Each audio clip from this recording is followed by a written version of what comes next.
everybody. If we can get started. We've got a great program today, and our advancement team has us on a tight schedule, so we're going to stick to this minute by minute. I'm Chris Gladwin. I'm a member of the Board of Trustees here. I also started a company here way back in 2004, 2005 called CleverSafe. A lot of you guys know about that, and that's really where I developed a great relationship with the school.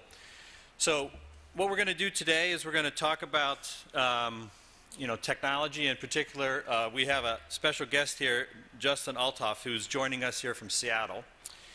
He's going to talk about some reflections on his life, his time as a student here, his career path, including how did he go from being a student here to one of the most influential sales executives in the world.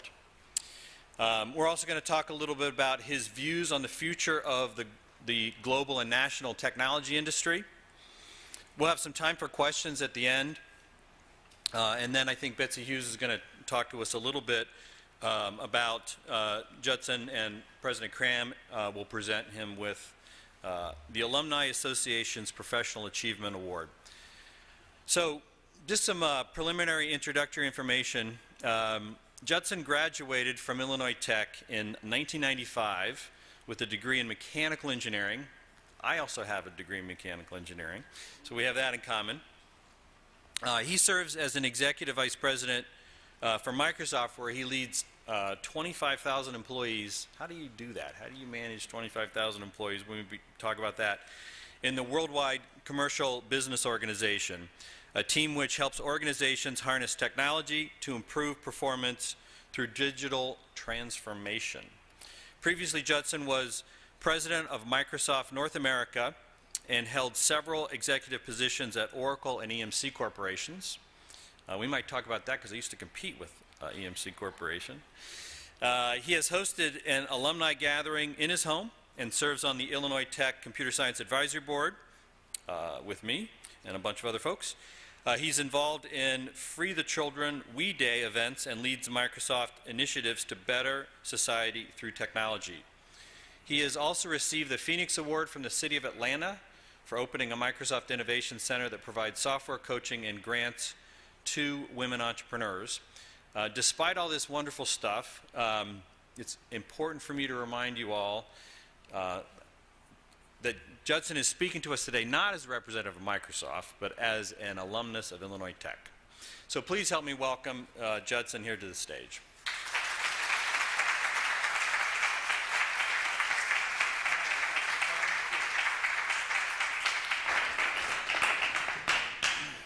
All right, so the first question I have, and actually this is interesting for me too, because not only were we mechanical engineers on our undergraduate degrees, but we're both from Ohio. I'm from outside of Columbus. You're from Worcester. And so, and there's a nice college in your town of Worcester. There is. So why did you end up coming here? How did you pick Illinois Tech? So good question. By the way, thank you for the introduction. Humbling and sort of kind of makes me feel old, but we'll come to that a little bit later. Welcome to my world. Yeah. So I chose IIT, frankly, because I was interested in math and science. Yeah. My mom was a high school calculus teacher in my hometown, which basically meant that I had to take math from someone else throughout my entire high school career. And you had to really understand it, right? Yeah, right, exactly. My mom had an opinion on my grades just about every turn. So the other guy who taught math at in my tiny little town of 25,000 people was a guy named Dr. Fraunfelder, who had his mechanical engineering degree. And so I learned calculus through an engineer and was really passionate about it. And I chose IIT because when I looked at the landscape of engineering schools that were out there, not only was IIT one of the best, but frankly, it was one within my grasp. Yeah. I didn't have a lot of means to go to college. Financially, Chicago from where I lived was about as far as my mom would let me go. And it was conveniently far enough away that I could tell when she was coming to visit, yet close enough if I needed to get home, I could. But in the end, to me, it was a blessing to be able to come to an institution like IIT because I knew I was going to get a fantastic education, and I knew that I would have a support network for being able to afford it. IIT had a great cooperative program, and so I was able to go out to Fermilab every other semester and earn enough money to come back and spend it here and then go back again. So it was humbled and honored to be able to come here. So your mom was a teacher, and how did that influence you? I mean, were you like a total nerdy kid that studied all the time? Well, so yeah, I guess so. That's probably a good description of things. She not only was a calculus teacher, but she was also the high school debate coach. In fact, at the time she passed away 10 years ago, she was the only high school coach to ever make it to the High School Coaches Hall of Fame and not be an athletic coach. And so she was pretty good at what she did. And that translated into pretty difficult conversations if I ever wanted to leave the house. Like if I wanted to go on a date on a Friday night, I had to be able to debate the affirmative and the negative to get out of the house, as well as make sure that my calculus grades were perfect. So those two things were pretty tall orders. Yep. I mean, what else, I mean, when you look back on yourself now, and you look back as kind of a high school student, what else do you see in you then that really informs how you are now? It's a good question. I think if there's one thing that's pervasive, it's work ethic, which, you know, you asked the question about my mother. It's probably the single biggest thing she left behind for me was this notion that the harder you work, the luckier you get. And through hard work, great things come. And you can't always guarantee that if you work hard, great things will happen, but it's pretty hard to conceive great things without hard work. And so I was blessed from an early age to have that kind of ingrained into my skull. Sometimes it was a little less of a fun experience than I wanted it to be when I was in high school, but it led to a great practical experience here, because it certainly took a lot of hard work and dedication to get through IIT and to get through it successfully. And it, to me, I believe, is the foundation for everything I do today. Yeah. So how did you make that transition then? You know, you came here, BS in mechanical and aerospace, and then it seemed like, did you go into sales like right away, or? But it seemed pretty early in your career that you moved into kind of sales and management. That's How did right. you make that transition? Well, yeah, so I'll tell you the story, and like the message that I want to basically leave for everyone is that the opportunity that sits in front of you may not always be that obvious, but if you lean into it and put everything you have into it with passion and recognizing that your most valuable asset is time, because once you spend it, you'll never get it back. So if you're going to choose to do something, you do it as well as you can. Really fueled my transition from my engineering background into the role that I have even today. And so the story goes a little bit like this. I did just about everything at IIT that one could do. And if you're still a student here, I would encourage you to do the same. Because this place can provide you with just fantastic opportunity. Not only are the professors amazing, not only is the curriculum exceptionally strong, and you will get out of it what you put into it, but the student life here and the programs that are at your fingertips are really something that you should grasp. So I was fortunate enough to be a part of Alpha Sigma Phi fraternity. I was president of the fraternity. I joined student government, ran student government as president for 3 terms, ran the radio station for a while, started my own student organization, was a big part of student life here on campus, and I took everything that IIT could throw at me because I felt like it was a big part of my learning. I'm here. I'm going to live in the present, and I'm going to do everything I possibly can, also while going back and forth and working at Fermilab. So I had amassed, I guess, what was a pretty good-looking college graduate resume. I graduated with a 4.0 from IIT. I had all of this work experience at Fermilab. I was running all of these student organizations on campus. I thought, well, gosh, I should surely get a great engineering job offer. After all, I put all of this time and hard work and effort into it. And the reality of the situation is I graduated in '95 at a time where Boeing had just bought McDonnell Douglas, so the aerospace engineering was consolidating, not growing. The auto industry was on yet another downturn, and there weren't a lot of jobs there, although I did get an offer to join the Saturn car company, which in retrospect was a pretty good bullet dodged. So I get like 2 engineering job offers after all of this hard work and effort, and about 30 computer science job offers. And I'm like, I don't get it. I had a Mac when I was going to school, which now is sort of cool, but was definitely back then not very cool. And the only reason why I had that is because it's what the Department of Energy used at Fermilab.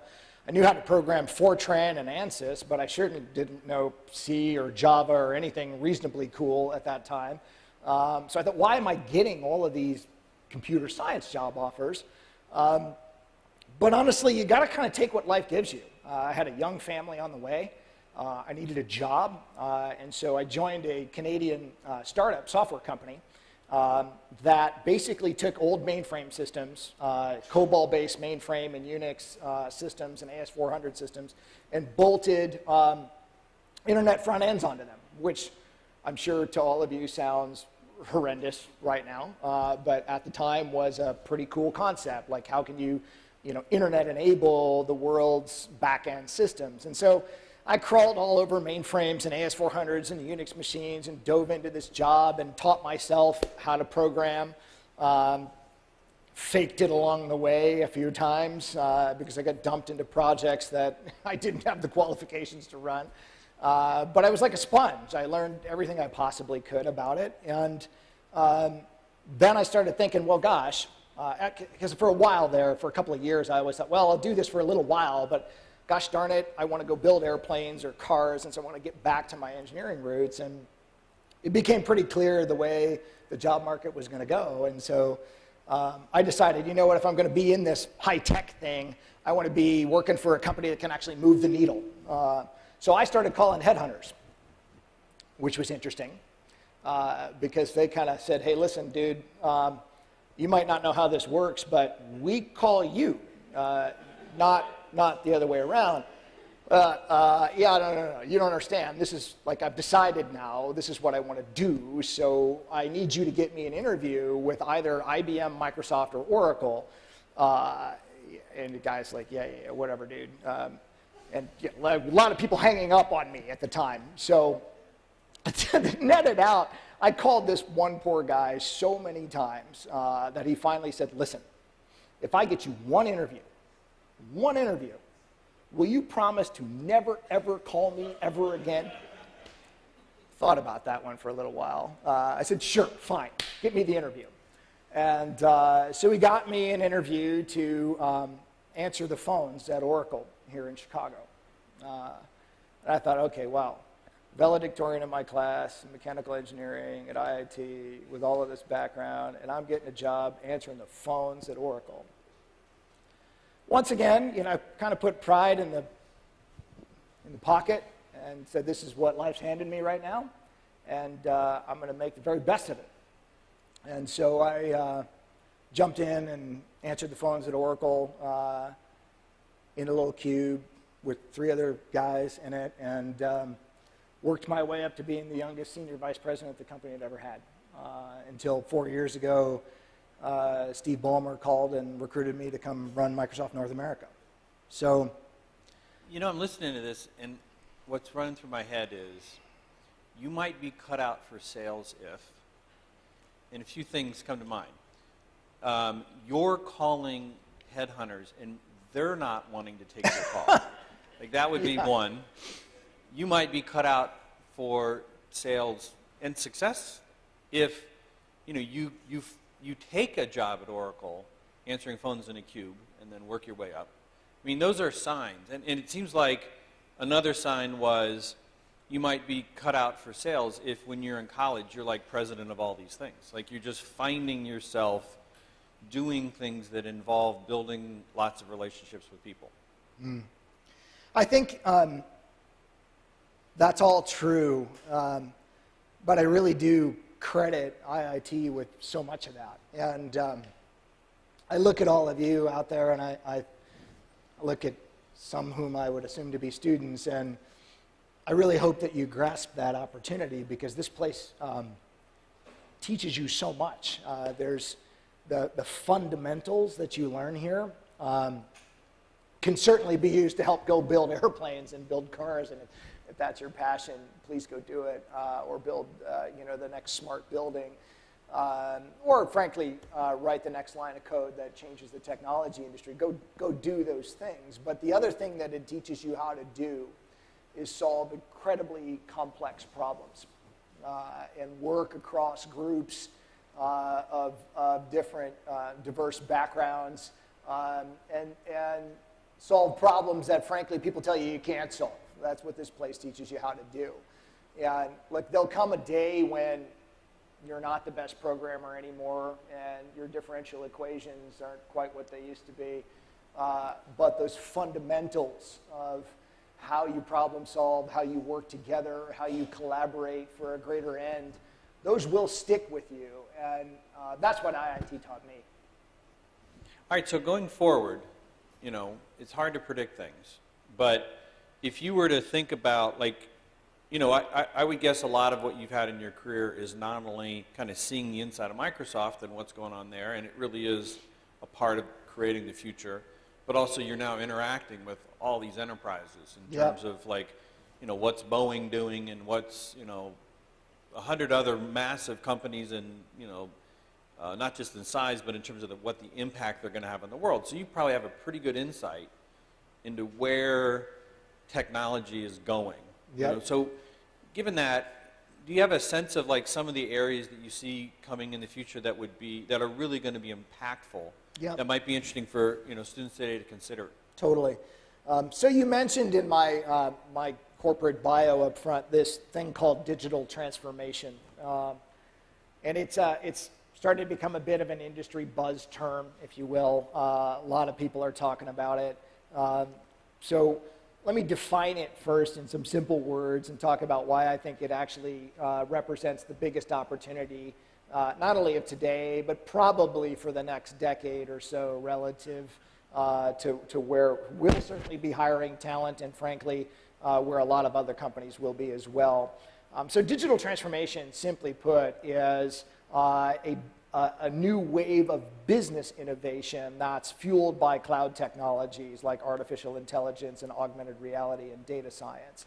And the reason why I think it is actually really fascinating for this audience is because it is the fusion of computer science and engineering. It is the notion of digitizing a body of work or digitizing an entire company to bring on the next wave of innovation for that company.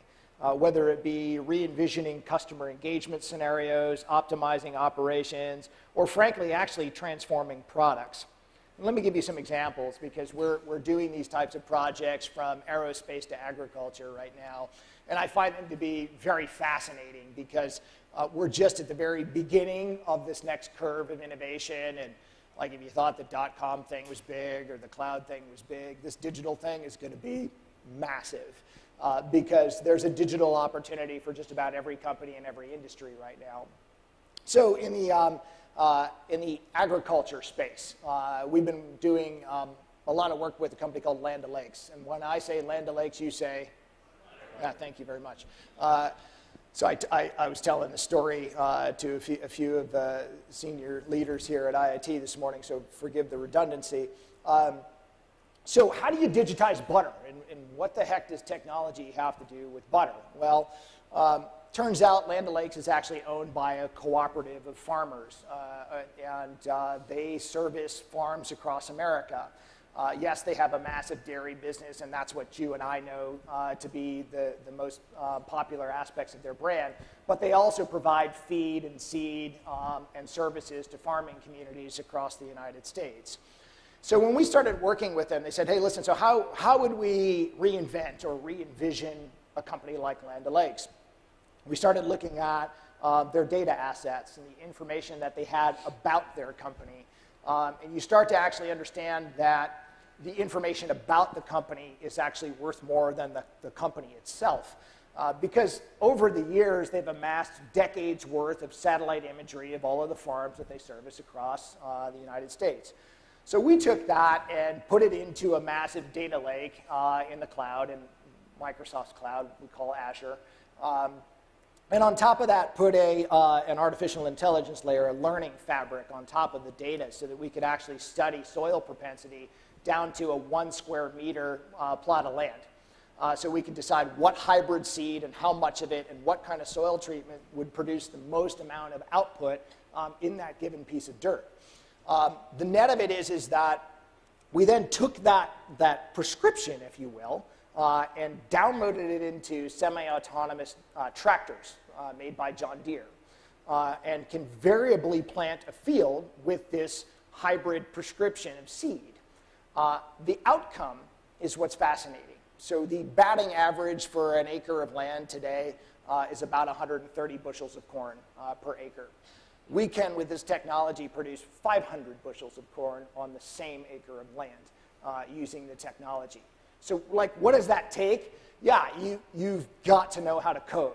You've got to know data science. But you also have to know a thing or two about industrial design and engineering in order to create a solution from end to end.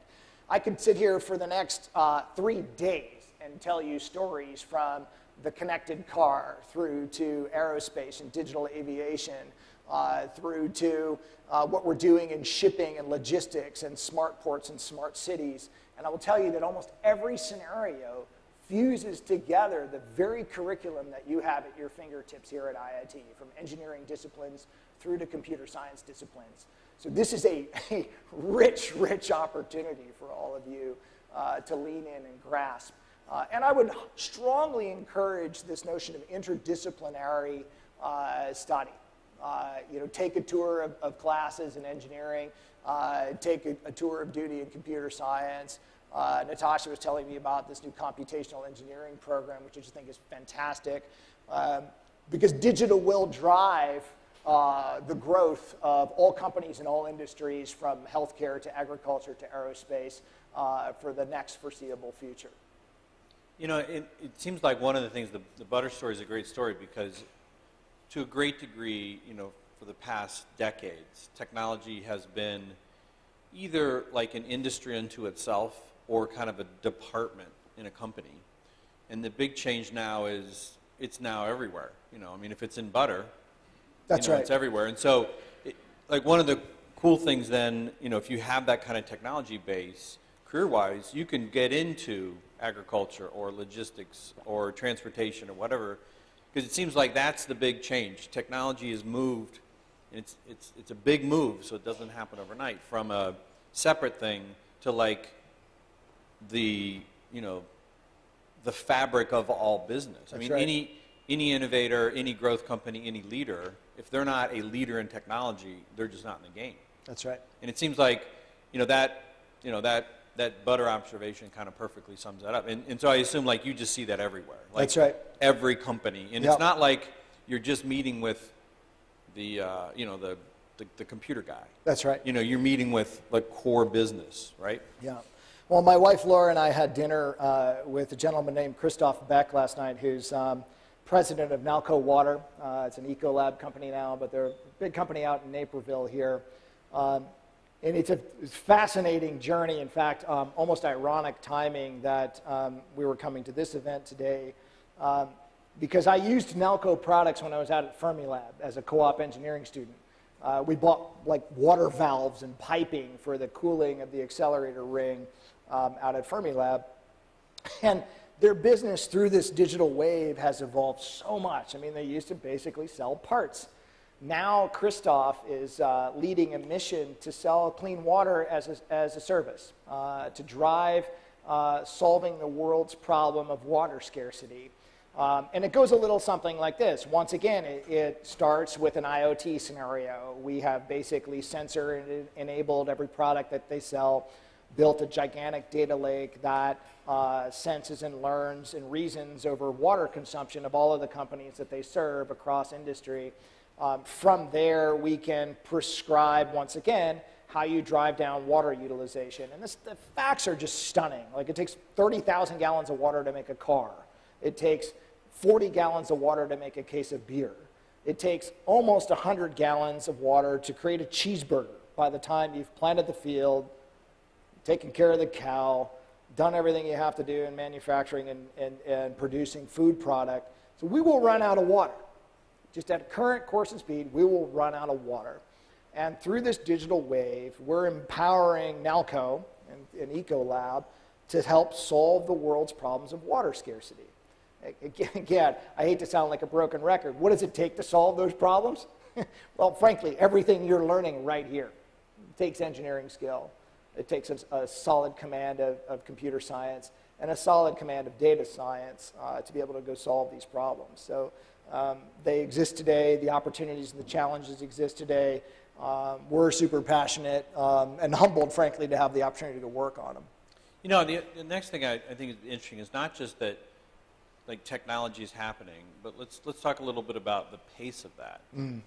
It seems like human nature is one where you kind of want to feel like, okay, I got through that change. Yep. So like Microsoft to a great degree was the company that kind of brought personal computing to the world. It was this transformational thing, and then it was a lot of change and people dealt with it, and then like, oh, okay, I got through that. Yep. And then boom, here comes the internet. Here comes mobile telephony. Here comes social networking. And in some ways, they're just more and more profound change. And you kind of, humans seem to like want to say, all right, okay, got through that, now we're done with the change. But on the other hand, you know, there's Moore's Law, and there's like, it's not that the change is linear and flat. Yep. It's not that it's linear and growing. It's accelerating, you know. That's So right. it seems like I would assume kind of your view, kind of, you know, with that perspective of seeing what every company is doing from water to aircraft manufacturing, and Microsoft, it seems like even though it's our nature to think, oh, there's no way this is accelerating because that's just so much change, I don't know if I can handle it. Yep. But it's really going to accelerate. You bet. Right? You bet. Well, and the other thing is that it's, I think as you pointed out, it's pervasive. I think it took me a long time to get my head around that, certainly in my career. I mean, you go through change and you think, well, okay, as soon as I get past this point in October, things will settle down. The things will settle down thing. That's the biggest lie. Look, the only thing that's constant is change. Right? And the sooner that you actually not only accept it, but embrace it, I think that's when the real learning starts to occur. I mean, we've culturally been through a lot of that at Microsoft over the last 3 years because we're kind of trying to reinvent the company altogether. And you know, one of the things that our CEO, Satya Nadella, who is not only my boss, but I envy a lot, I think he's a fantastic human being, that he preaches this notion of having a growth mindset, which is this fundamentally this belief that all potential can be nurtured and that we are all fundamentally unfinished. And that if you recognize that you're unfinished and rather look at that as somehow some sort of a flaw in character, but rather something that is just common across human beings and embrace it, that's when you can truly learn and learn without limits. And so I think of myself as an unfinished leader. I don't want to be finished the day they put me in the ground because, you know, who would want to be finished? What's the point in all of that? I think one of the most beautiful things about being a human being is learning. And so if you can embrace change and think of it as an opportunity, that to me is the secret spice of life. So then is that like a part of the advice you would give to, you know, students today? Like, totally. You have to learn how to learn. You have to learn how to embrace change because that's what it's going to be. That's right. And I would say that, look, I'll bring it back to very real world right now. Like the company I joined, Microsoft, 4 years ago, is so different than the company that we're running today. It barely resembles. You know, as you pointed out, the original thesis of the company is let's put a PC on every desk. And, you know, look, the total addressable market assumed by Microsoft was the world's PCs and servers, and we kind of went around attaching software to the same. And, like, to be fair, it was a good business. Yeah. But all of the scenarios I just shared with you today have very little, if anything, to do with that business. And so why does that matter based on the question you asked? Well, look, the type of people that we can hire at Microsoft to go do this work are the people that have learned how to learn. Yep. If all they have done is learned a skill, well, the skill will age. Especially in technology. Yep. Yeah. Indeed. So then I guess how would you would you counsel students today? I mean, how do you know? I mean, how do you really take advantage of that in a university setting? Does that mean you should like take a class that you feel uncomfortable with, or do something that you're not sure about? Yeah, like practice the things you stink at. Yeah. I mean, that's how you get better. Rick, seriously, I've tried to have a few hobbies in life that keep me humble. Like for a long while, I was doing triathlons, and as you might guess, I am not built like an athlete, so kind of not good at them. You know, and I was like not a very good runner, not a very good swimmer, and not a very good cyclist. But somehow, when you put all three of them together, I was, you know, kind of reasonably mediocre at the three of them, and it kind of worked out. But like the trainer I worked with was like, listen, you know, you are really not great at swimming in the ocean. So, like, I don't care like how much you want to run every day. Go practice that and practice the things you stink at. Today, I'm trying to learn how to fly after all these years getting back to aerospace. Yeah. My flight instructor is like, look, you know, it's interesting, guys. This guy's worked for Boeing for 40 years, and you know, he was taught by World War II pilots. He's kind of a hard ass, if you will. He's like, so look, you need to be able to land in the wind, the rain, the fog, crosswinds, and like we're going to practice the things that are hard. And you sort of look at him and you're like, well, listen, I got news for you. Like when my wife and I want to go fly somewhere, if it's bad outside, we're just probably not going to go. Yeah. And he's like, that's not the point. Like, I want to prepare you for Yeah. things that you'll never encounter, so in case you do, you'll know how to handle them. But then also that in everyday life, the normal things will seem easy. Yeah. And that, like, I think that's also a part of what I learned here. You know, I was great to catch up with Paco Ruiz earlier before this session began, and I told him, I said, listen, your class was one of my favorites. In fact, it was so great to finally have my wife meet him, because I've told stories about Paco for years in my household, mostly when I was raising my kids, about the importance of their work. And so Paco taught a pretty hard thermodynamics class. I had him for thermo and advanced thermo, and not only would he'd give you problems that were pretty hard to solve, afterwards he would grade you on neatness. Like, you know, Paco, like the thing was hard enough to do in the first place. You're now going to turn around and critique my handwriting. So I would literally lie there on the floor of my room until 3 or 4 o'clock in the morning after having solved the problem, and rewrite it all. And rewrite it all so that I felt like it would look good enough for Paco. Yeah. So I guess the message there, beyond the reminiscence, is embrace the things that are hard. Push yourself beyond the things you think you can do, and you'll just be so much better off in life, because the regular things will seem easy, and when the hard things come by, you will have seen it before and you'll know how to handle them. And is there a lesson in that in the triathlons? Because triathlons are kind of by definition not easy. Yep. And, you know, how important is kind of toughness and persistence in career? Yeah, super hard, and I'm glad you brought it up. Like, if people, like if I get the interview question, like that I'm sure you guys will all be getting here if you're graduating soon, of like, give me 3 words that describe who you are, and you have to actually just pick 3 words, which, as you can tell from my Q&A here, I'm not really good at being brief. The 3 words I'd use to describe myself would be inspire, excellence, and perseverance. Yeah. And that perseverance, there's a reason why it's last, because you saved the best for last, and it's the most important thing. Persevering. Look, I mean, for as well as I did here, there were moments where I would look up and go, is this going to be my wall? Is, you know, Dr. Tao's class, or Hassan Naguib, or Paco's class, or gosh, I don't know who's still else here, but you know, you would meet these professors and you knew they were going to test you, and you would ask yourself, is this going to be my wall? Yep.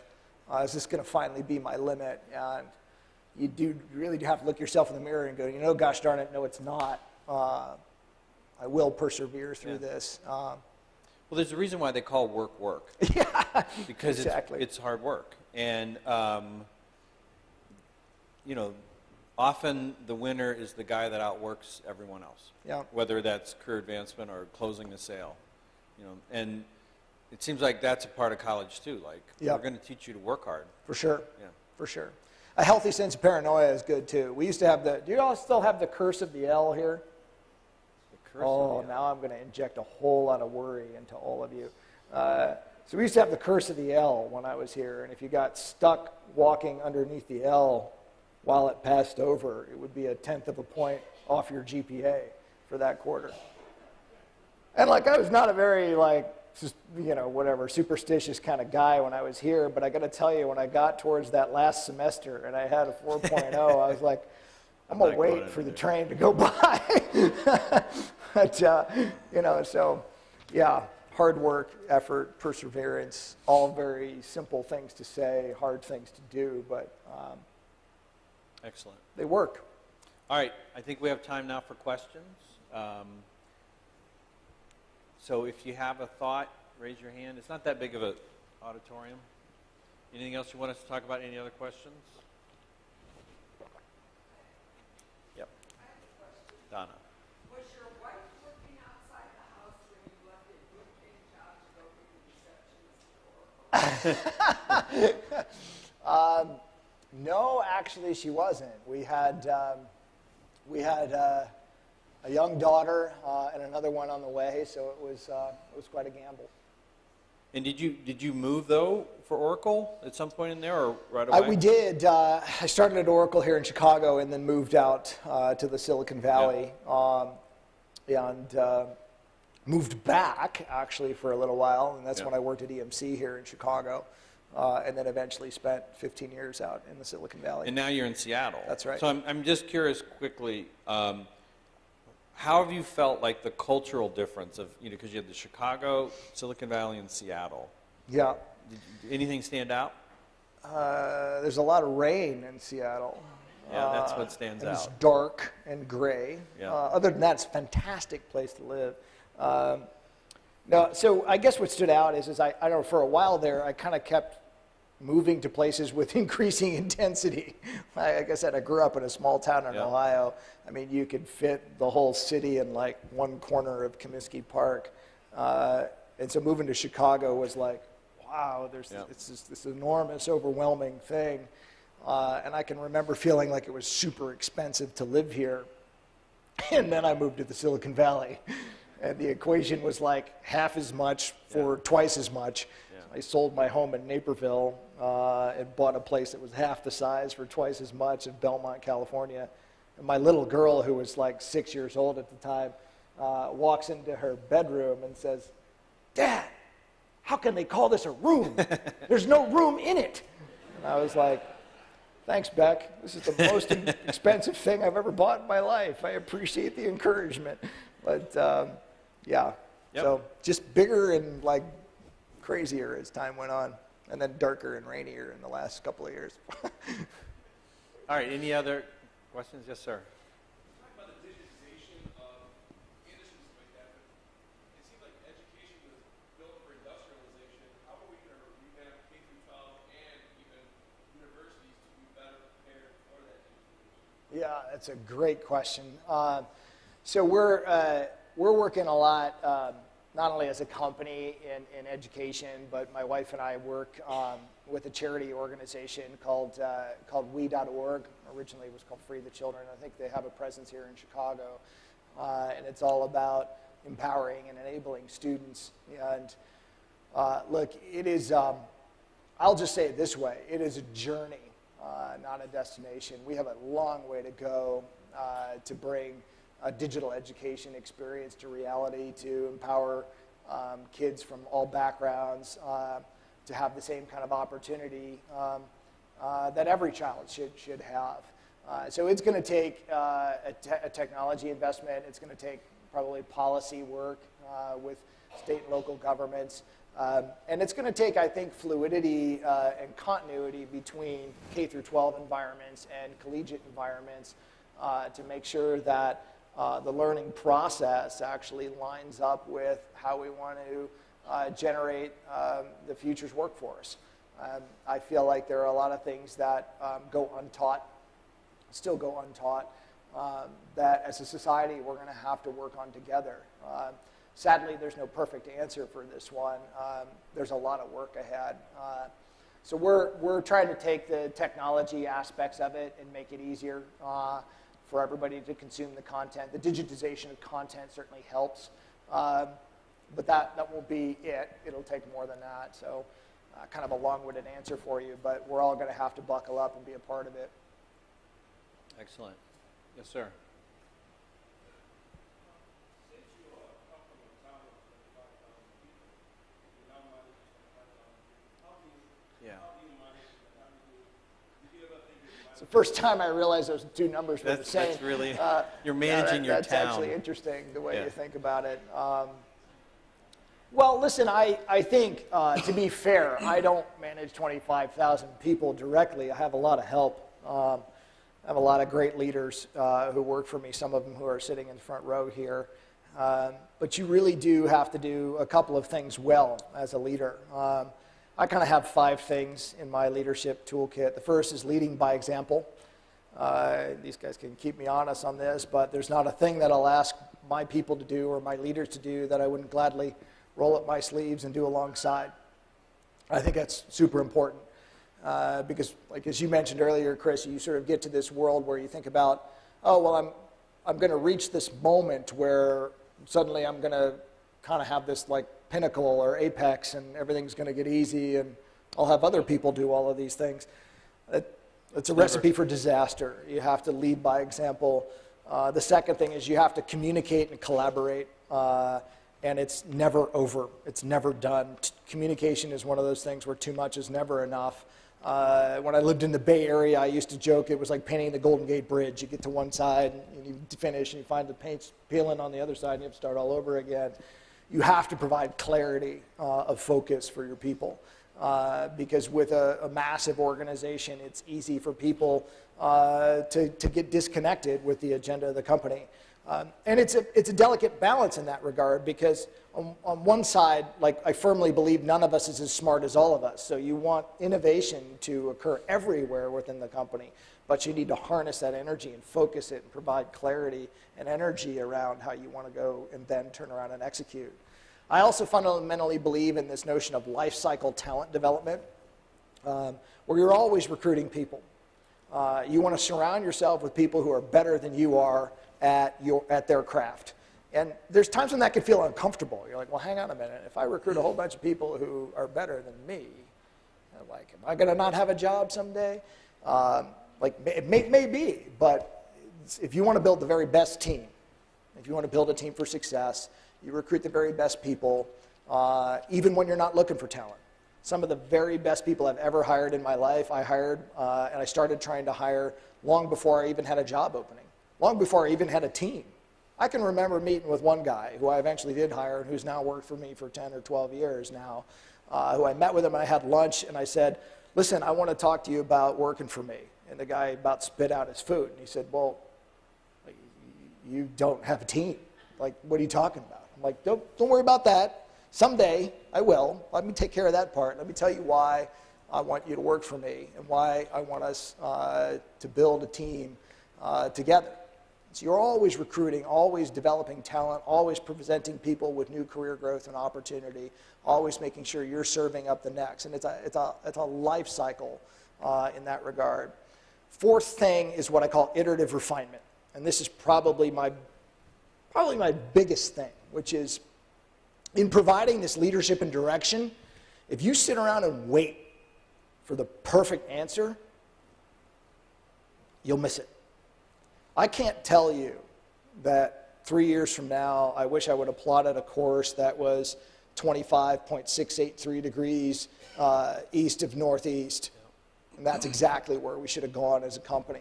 But I can kind of tell you we got to go that way and we got to go fast and we're going to learn along the way and we're going to have checkpoints and make sure we're iteratively refining our focus to get to where we need to be. Yep. And the final thing is what I call a commitment to excellence. Story used to be a lot better when the Oakland Raiders were a better football team because it was their story. And at one point in time, believe it or not, they were like the winningest team in all of sport. But having a commitment to excellence doesn't mean just like getting the grade this quarter or getting the GPA that you want or producing the revenue results that I demand of my folks each quarter. It actually means that higher bar element, Chris, that you spoke of earlier, which is if this is the hurdle that you have to hurdle, practice on one that's this high. Yeah. Practice on one that's higher than the one that you'll have to cross, and then the real work will seem easy. If you have that commitment to excellence and you instill that in your people, you'll do great things. Whether it's 2,000, 2, or 25,000, you got to inspire excellence within your people. Excellent. Yes, sir.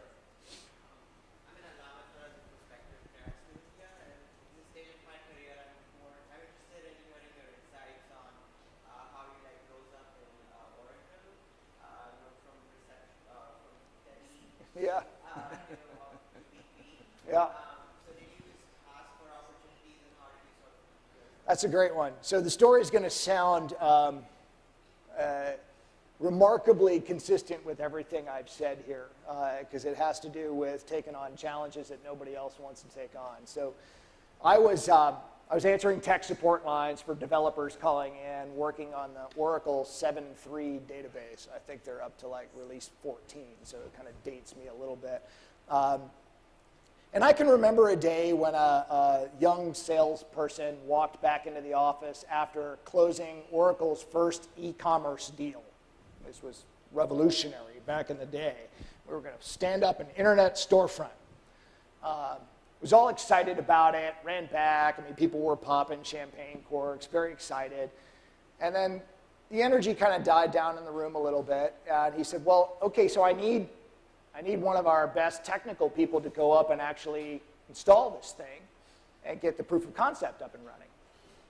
And I was looking around to see who was going to do it, because I had already started admiring some of the real tech rock stars in the office, and those were the people I wanted to be. And every single one of them did this. Sat on their hands. They're like, I kind of heard that product doesn't really work all that well, and like I'm not gonna put my career on that. So I raised my hand, I'll do it, and it was like the Life cereal commercial, Mikey, give it to Mikey. Mikey will eat anything. So I'll do it. I'll try that, which I still do today, and my chief of staff hates it because I sign up for more stuff that I could possibly do. So anyhow, long story short, I packed my sleeping bag in the car because I knew this was going to be a long one. Drove up to Milwaukee, Wisconsin, where this company was, because this was this super duper rich guy who had this wild idea of selling Green Bay Packers paraphernalia and nostalgic materials online. Once again, pretty basic today, back then pretty revolutionary. The guy had more money than he knew what to do with. So I walk in and the receptionist says, hey, Mr. Althoff, we've been waiting for you to come. I'm like, that's great. She goes, this package has come for you, and it was a FedEx envelope. All right, I get to my little desk and set up my stuff, and I open up this FedEx envelope and I dump it out, and out comes a CD with handwritten in Sharpie, Oracle Internet Commerce Server version 0.6. Well, the 0 is not very inspiring. And then the rest of the envelope was literally this guy's handwritten legal pad notes with equipped, I couldn't make this stuff up, with pizza stains and coffee and here's how to install this thing and make it go. I'm like, are you kidding me? I thought I joined this big fancy Oracle company. I left this little startup Canadian software guy. I thought I'd entered the big leagues, and this is how these people do this? So, long story, trust me, it's even longer than I've made it. Long story short, I got the thing working. Hadn't slept for a week or so. I got it working, and then I get this phone call from a guy named Thomas Currian, who now actually runs all the software development at Oracle. At the time, he was running the e-commerce practice, and he said, so I heard you got this thing working. I said, yeah. And I'm like, well, you sound surprised. He's like, well, actually, yeah, we actually didn't think it would work. Would you like to come out to Redwood Shores and join our e-commerce practice? Yeah, there you go. Like, wow, from phone guy to e-commerce guy. I'm like, yeah, I'm in. So the answer is, you know, don't be afraid to sign up for the stuff that seems hard and that nobody else wants to sign up for. Believe in yourself. If you know you can get it done, you will get it done. And that's actually when the best opportunities in life are handed to you. Fantastic. All right, on that, that's a great close. Thank you so much. Great conversation. Thank you. Oh, stay up. You're staying up here. I'm leaving. Okay. Right, thank you, Chris. Thank you, Judson. What a wonderful fireside chat without a fireside. You know. But I think I was listening to many of the things you said there, and I think it's really inspirational. Thank you. For our student body, for our faculty and our staff, to see that the students who come through here can go on and have such phenomenal achievement. And I think thank you for coming and spending time to do this. Thank you for having me. And the reason I'm here simple is that we had an event last Friday where Judson would have received a Professional Achievement Alumni Award, but unfortunately he couldn't come on Friday, and he's here today. So we're going to actually give the award right now. And I'm going to ask Betsy to actually read the reasons why Judson's getting this award, but actually probably not necessary after listening to everything. But anyway, we're going to do it. Betsy? Thank you. Thank you, President Cramb. I'm going to try to find something to say that hasn't been said already. But first, I want to thank Judson. I'd like to thank his wife, Laura, for being here with us today. Former President John Anderson, who I think had the first meeting with Judson in decades, so thanks for being here. And members of our Board of Trustees who are here, Ed Kaplan, Eric Larson, and of course, Chris Gladwin, our spectacular questioner. So thank you. I also want to acknowledge that there are some students here from the Perspectives Charter Academy, so you're also inspiring some high school kids today. All right. The Professional Achievement Award is one of 7 awards that we give in the Alumni Awards program. We honored 16 alumni on Friday. The Professional Achievement is always the hardest one to decide because we get so many wonderful nominations. But Judson was one of 3 alumni who earned this award last week. To the students, we've been writing about the Alumni Award winners in IIT Today, so I encourage you to go back and read all about them. But as you know by now, Judson earned his mechanical engineering degree from Illinois Tech in 1995 and serves as Executive Vice President of Microsoft. For all of you who are still students, think about the fact that he walked down your sidewalks, he sat in your classroom, and 22 years later, he's considered the premier computer salesperson in the world, right? Pretty cool. Growing up in Worcester, as you know, Judson was fascinated by anything that moved. His mother was a calculus teacher. His father was a surgeon who also had his pilot's license. They valued math and science, so they encouraged his own interests, even when he started taking apart the lawnmower on the front yard. Judson's high school math teacher, Dr. Fraunfelder, was the only other higher level math teacher outside of Judson's mother, and he had a doctorate in mechanical engineering. So Judson tells us that doctor is part of what inspired him to pursue engineering at IT. And we sure are glad he did. As you know from some of these stories, he was a very active student. He was the SGA president, and of course very active with his fraternity. He received the Stryker Award 4 times. I didn't know that was possible. I wonder if they changed the rules after Judson graduated. Even started a business on campus that brought entertainers to campus, and a version of that is still alive. He gave the commencement address in 1995, and in 2015, we invited him to come back and give the address 20 years later, so that was pretty cool. Judson tells us, as you heard, that Illinois Tech nurtured his curiosity and gave him the growth mindset that served him well professionally. The leadership he showed as a student has obviously continued through his career. We are told that in some meetings at Microsoft, people view it as math camp because he tends to apply his analytical skills, of course, to every conversation, every situation in the company. The fascination that he showed with things that move has stayed with him and come full circle because he, as you hear, is getting close to getting his pilot's license. But many would say that, of course, he's been flying his entire career, and we're so glad that we were part of launching that rocket that is Judson Althoff. Congratulations on the 2017 Professional Achievement. Thank you. Thank you very much. Super kind. Thank you. Thanks. Thank you. We're gonna have some formal photos. Judson, don't go. Judson, don't go. We're gonna have some formal photos. The rest of you, I know many of you want to get back to class, but if I could ask our trustees and Laura to join us for some photos, that'd be wonderful. Thank you. Thanks everybody for being here. Thank you.